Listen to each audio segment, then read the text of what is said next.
Bueno, nos vamos a meter un poquitito en un tema un tanto controvertido, le diría yo. Como les decía hoy en la presentación del programa, necesitamos empezar a conocer un poco respecto del Parlasur, que viene con lo que denominamos habitualmente mala prensa, y nos parece importante que, en definitiva, como vamos a tener que ir a las urnas y vamos a tener que elegir los candidatos para que representen en el Parlasur a Salta y al país, me parece que es importante que conozcamos un poco más del rol de este organismo, quiénes los integran, por qué Argentina tiene diferencias en el método, en la forma de elegir a los representantes respecto de Uruguay o Brasil, por ejemplo. Pero bueno, hemos invitado hoy al doctor Gustavo Barbarán. Él es candidato, porque no van a tener internas, así que esto ya lo consagra como candidato del Partido Autonomista aquí en Salta al Parlasur. Gracias por venir, muy amable. No, muchas gracias por la invitación. Bueno, lo convocaron y ¿por qué aceptó este desafío?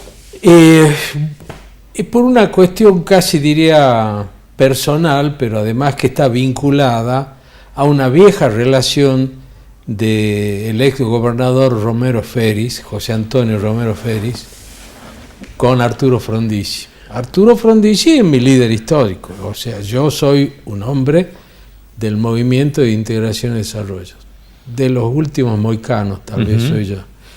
Y bueno, me vino la invitación y yo acepté por eso, por ese vínculo del desarrollismo con Romero Feris, el Partido Autonomista, Arturo Frondizi. Tal es así que cuando Romero Feris fue gobernador de Corrientes, antes de la reforma del 94, le ofreció la Senaduría Nacional de Corrientes a Frondizi, porque Frondizi es correntino. O sea que eso me animó a aceptar, en primer lugar. Y en segundo lugar, por Schiaretti. Yo, francamente, no lo conozco a Schiaretti, pero es el único candidato a presidente de provincia. Todos los demás son candidatos del AMBA, que tienen la mirada puesta en el AMBA y todos sus neuronas están enfocadas en el AMBA. Y el nuestro es un país que está dividido en tres partes. Esto que le estoy diciendo lo tengo escrito desde hace años. La Argentina está dividida en tres partes. ¿Qué son cuáles? El norte grande, la Patagonia, el norte grande, pobreza, la Patagonia, desierto, despoblado, y una zona central que yo digo que forma parte de algo así como un cuerno de oro del Mercosur, tiene una forma de media luna que arranca en Belo Horizonte, Río de Janeiro, San Pablo, Curitiba, Porto Alegre, Montevideo, Buenos Aires, Rosario, Córdoba, Mendoza, Santiago de Chile y Valparaíso. En esa franja que debe tener unos 500, 600 kilómetros de ancho está la mejor infraestructura, las mejores comunicaciones, la mayor cantidad de población, las mejores industrias, la mejor performance cultural, está todo concentrado allí. Entonces, este desequilibrio es producto de una visión de país que está completamente agotada, que es el diseño de embudo que hicieron los ingleses en el siglo XIX y que la estamos pagando. Gustavo, desde el Parlasur, ¿cómo cree que puede aportar para revertir esto? Porque yo decía al principio que viene con muy mala prensa el Parlasur, ¿no? Que no dicta leyes, no hace nada, es prácticamente un asesor. Pero es que el Parlasur es un proceso. Yo voy a tratar de explicarlo lo más sencillo posible. Y esto poniendo como referencia a la Unión Europea, que de hecho es la referencia. Hay una gran diferencia entre la Unión Europea y el Mercosur. ¿Por qué? La Unión Europea es un proceso comunitario, el Mercosur es un proceso de integración.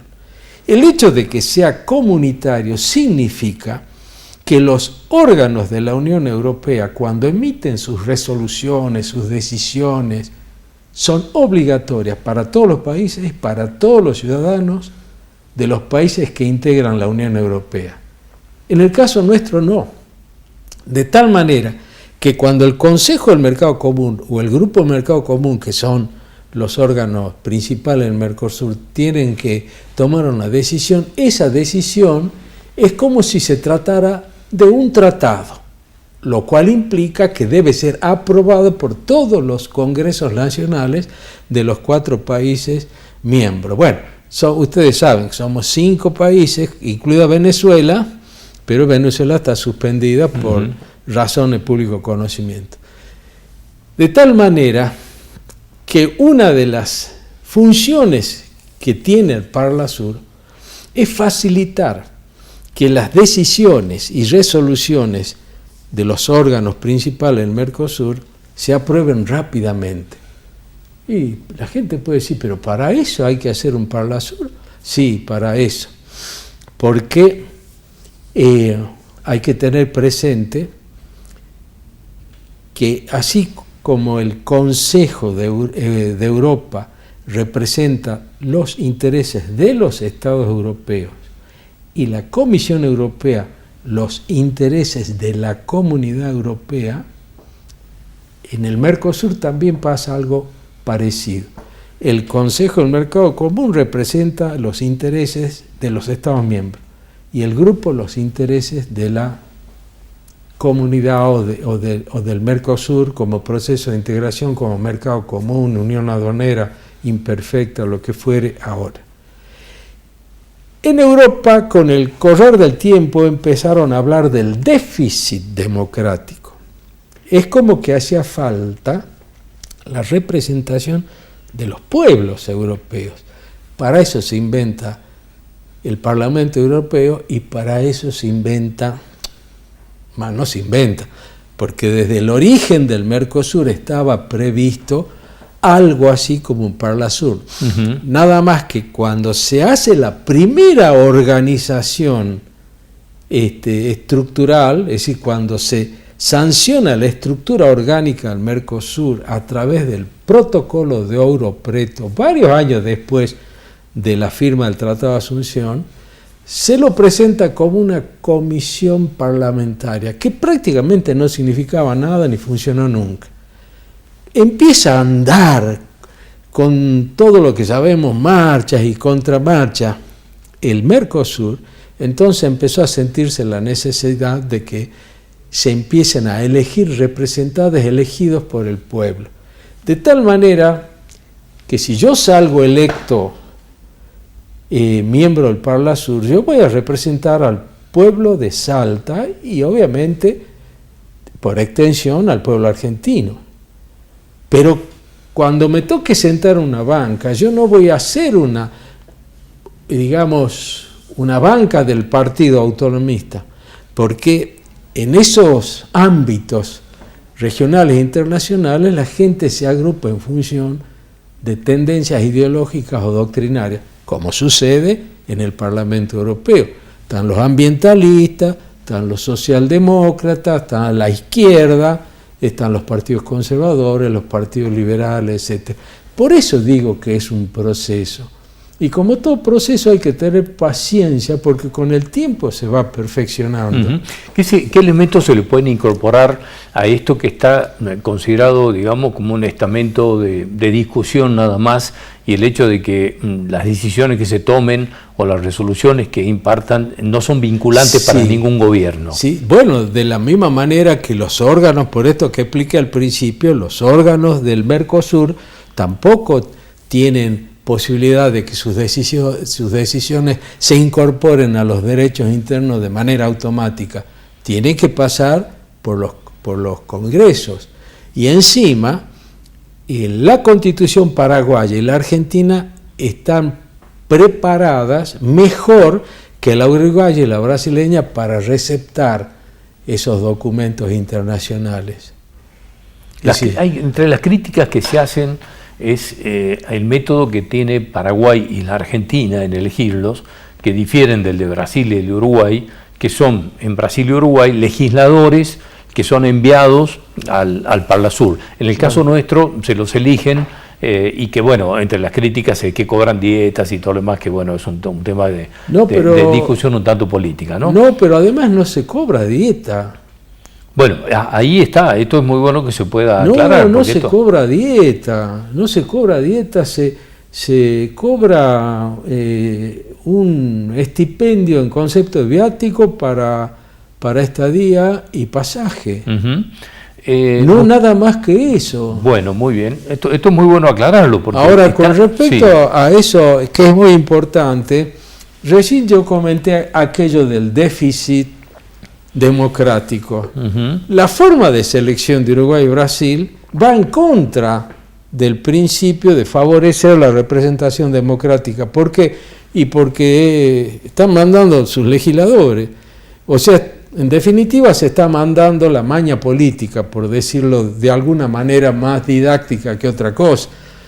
Porque yo, que en Salta no tengo Movimiento de Integración y Desarrollo, a mí me eligen, y porque tengo, desde que salió el Mercosur, que enseño el tema en la Facultad de Derecho de la Universidad Católica, y además tengo parva de cosas escritas. Entonces, y me dicen, bueno, este es el tipo, o sea, yo voy, pero no voy a hacer academia, eso te lo tengo perfectamente claro. Como buen seguidor de Frondizi. Frondizi nos decía en aquellos años mozos de lucha universitaria, en los años 70, decía, ustedes piensen como hombres de acción y actúen como hombres de pensamiento. Eso es lo que yo pretendo. Yo llevo todo mi bagaje cultural, académico, al Mercosur, pero pensando como hombre de acción. ¿Qué significa eso? Por ejemplo, yo haría los mayores esfuerzos posibles, en primer lugar, para que Bolivia se incorpore plenamente al Mercosur. Hasta ahora es un Estado asociado, pero no es miembro pleno. ¿Por qué debiera ser eso así? Porque Bolivia, Paraguay, Uruguay, Brasil y nosotros integramos la Cuenca del Plata, que es un verdadero tratado de integración. Y al hablar de Cuenca del Plata, ya como salteño yo tengo que poner en la agenda la cuestión del aprovechamiento integral del Bermejo. Punto 1.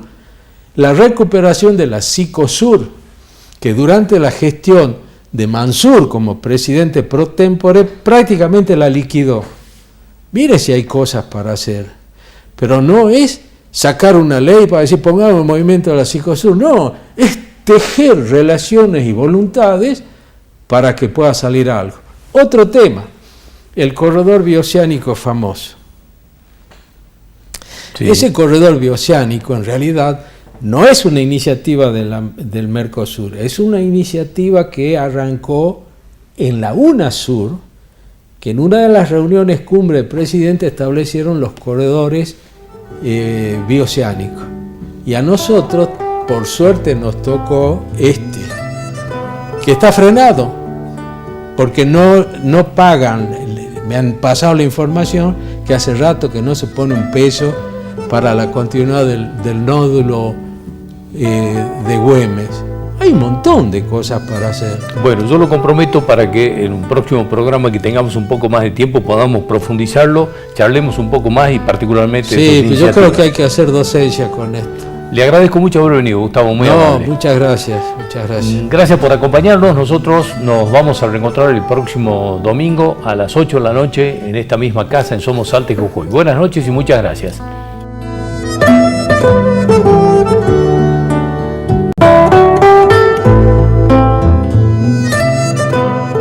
Hola, muy buenas noches, bienvenidos a Cadena 365 Televisión, en este miércoles tan particular que estamos compartiendo con ustedes en plenas vacaciones de invierno para muchos, no para todos, y hoy en el programa les vamos a proponer 3 temas que tienen en algunos casos alguna relación. Hoy vamos a estar hablando, como prácticamente estamos casi obligados, sobre las elecciones, las PASO particularmente, que va a tener lugar en el mes de agosto, y vamos a estar charlando con un candidato a diputado nacional, y me corrijo, un precandidato a diputado nacional, que tiene como una opinión distinta y que ha quebrado un poco lo que se suponía que iba a ser una unidad detrás de las candidaturas del kirchnerismo o del oficialismo nacional. De esto nos vamos a ocupar en el programa para que ustedes empiecen a ilustrarse un poco de todo lo que es la oferta electoral. Y hablando de esto, de un tema del que conocemos poco y vamos a tratar de conocer un poco más, que se trata del Parlasur, que hasta aquí viene bastante vapuleado, con bastante mala prensa, porque se supone que no resuelve nada que se pueda aplicar, que es un órgano más bien de asesoría o de impulsor de buenas intenciones, y esto prácticamente termina ahí. Y va a venir hoy también un precandidato a acompañarnos para que charlemos un poco de esto, que hasta aquí viene bastante golpeado y, como les decía, con muchísimas críticas de la poca utilidad que por lo menos se le ve a esta organización que nuclea en principio a no más de 4 países de América Latina.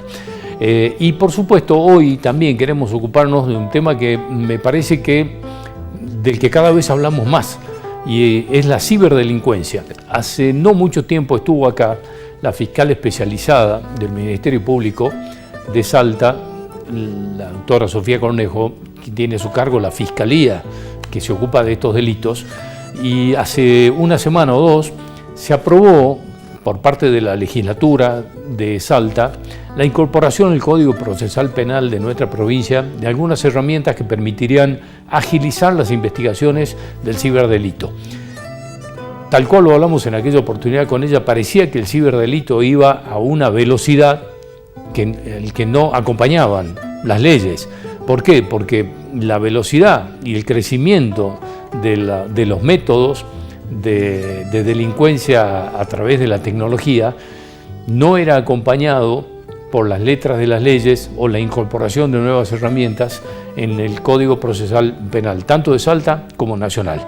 De este tema queremos charlar hoy porque me parece que es un tema que tenemos que ocuparnos prácticamente todos los días. Así que a todos, buenas noches y bienvenidos.